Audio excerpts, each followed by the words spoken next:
Israel kembali menyalakan bara perang yang baru seminggu padam. Tanpa peringatan, pesawat tempur mereka melancarkan serangan terbatas ke wilayah selatan Lebanon pada Sabtu dini hari, menghantam beberapa titik yang diklaim sebagai pos pengintai milisi.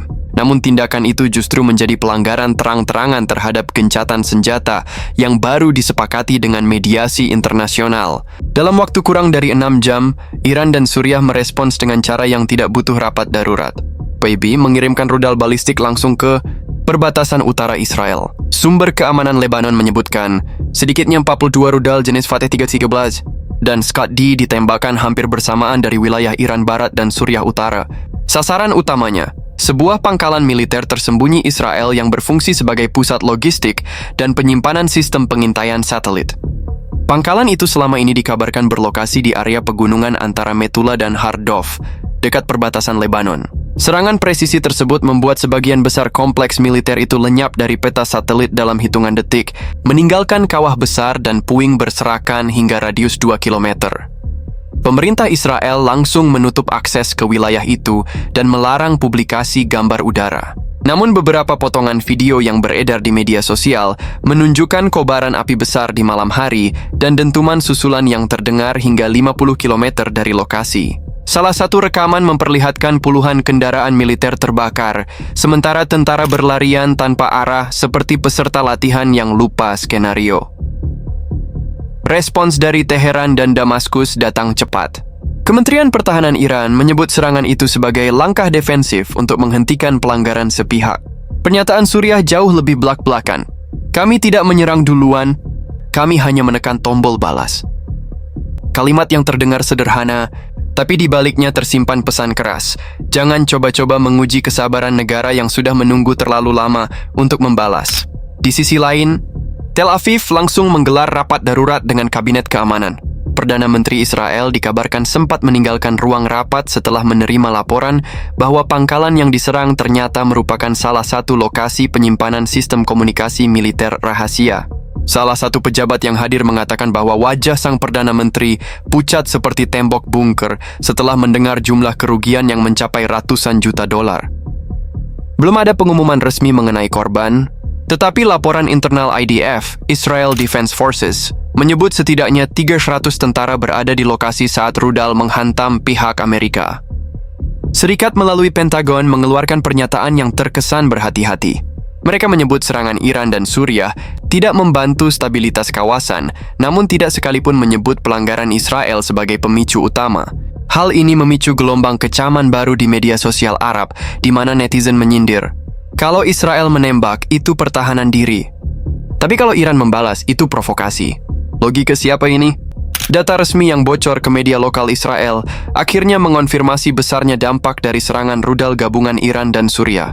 Pangkalan militer tersembunyi yang sebelumnya diklaim tidak terlalu vital, ternyata menyimpan lebih dari 17.000 personel IDF, Israel Defense Forces, termasuk unit komunikasi, pengintaian, dan pasukan cadangan yang tengah bersiap untuk rotasi ke Gaza. Hampir seluruhnya dilaporkan gugur atau hilang tanpa jejak setelah serangan presisi menghantam fasilitas bawah tanah di perbatasan Lebanon.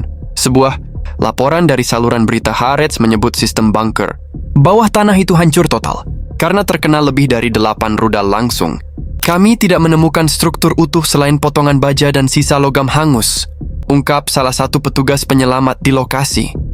Hingga kini, evakuasi dilakukan menggunakan alat berat karena mayat-mayat tentara tertimbun di bawah puing setebal belasan. Ketua Kementerian Pertahanan, Israel sempat mencoba menutupi skala kehancuran dengan menyebut korban hanya ratusan.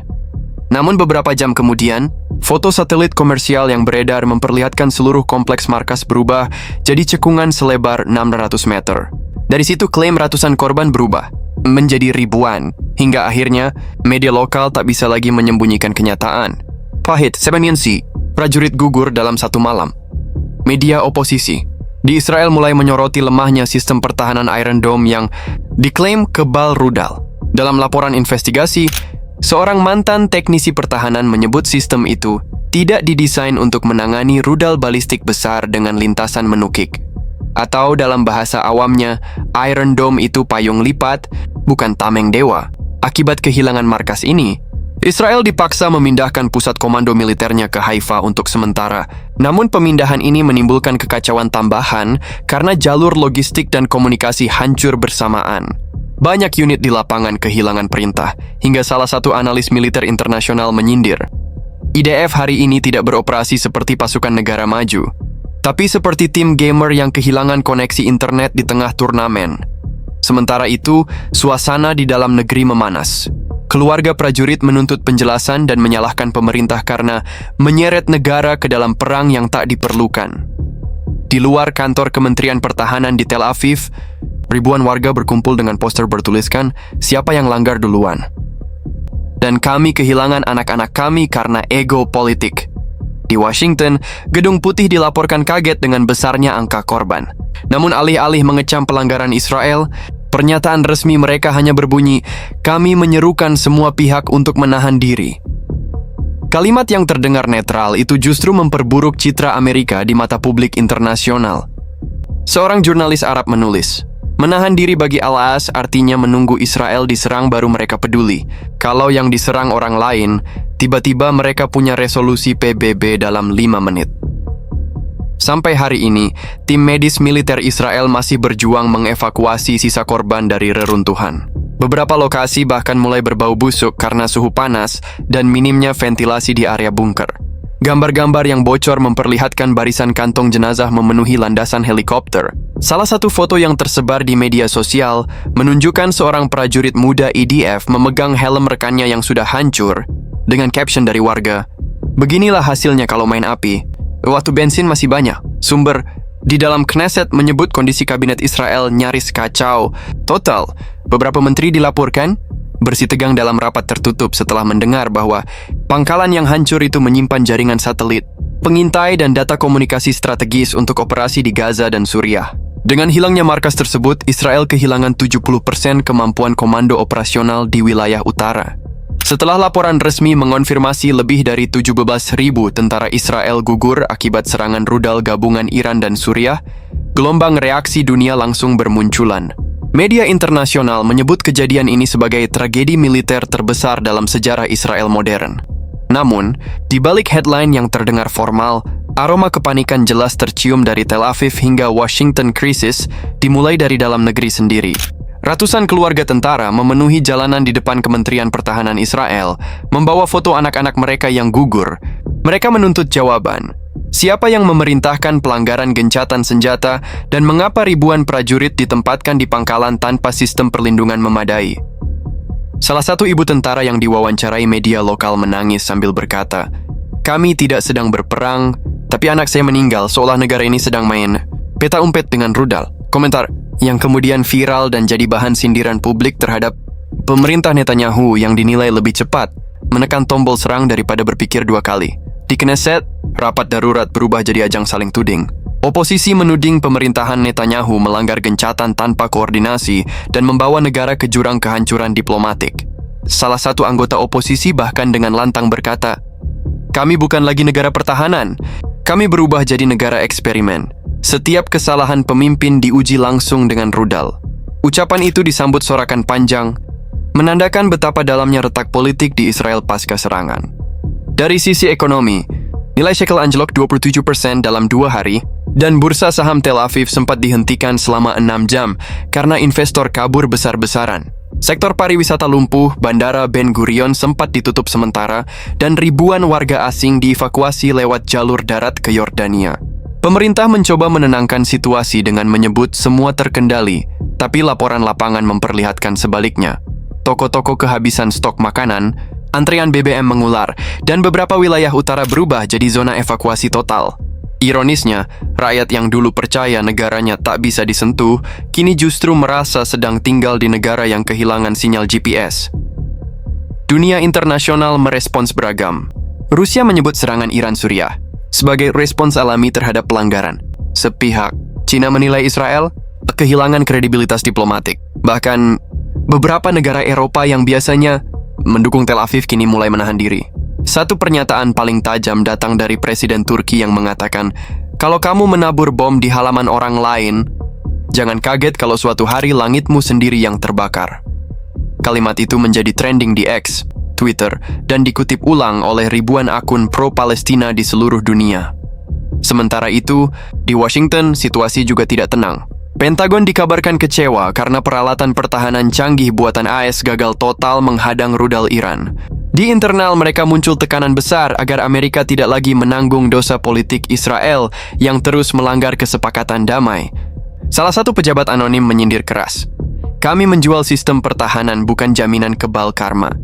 Serangan gabungan dari Iran dan Suriah yang menewaskan lebih dari 70 prajurit IDF kini disebut sebagai titik balik geopolitik paling besar di Timur Tengah dalam 2 dekade terakhir. Dunia menyaksikan bagaimana kekuatan militer yang selama ini disebut tak tertandingi justru kehilangan arah dan pengertian publiknya dalam satu malam. Di Tel Aviv, pemerintah mencoba menahan keruntuhan moral nasional, namun kenyataan sulit dibantah. IDF kini tidak lagi dipandang sebagai pasukan yang menakutkan, tapi sebagai pasukan yang paling banyak kehilangan sinyal komunikasi di zona perang.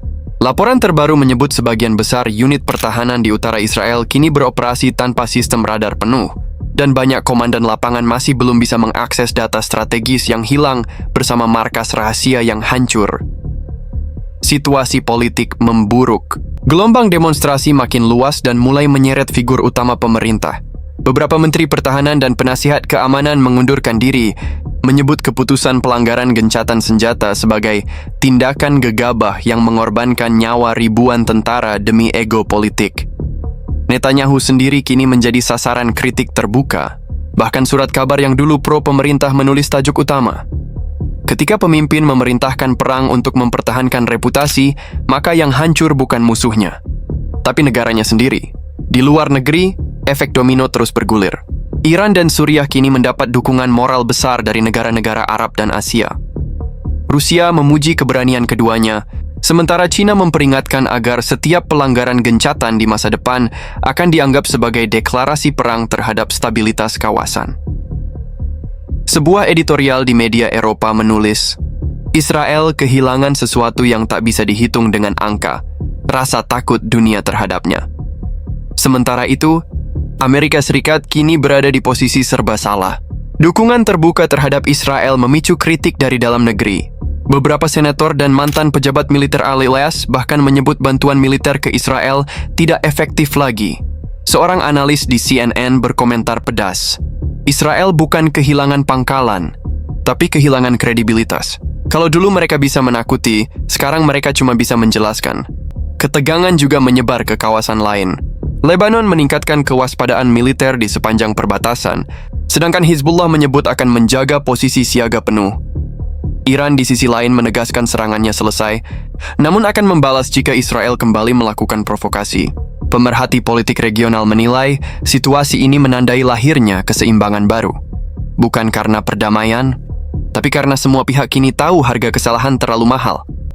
Dalam negeri, Israel kini memasuki fase krisis total.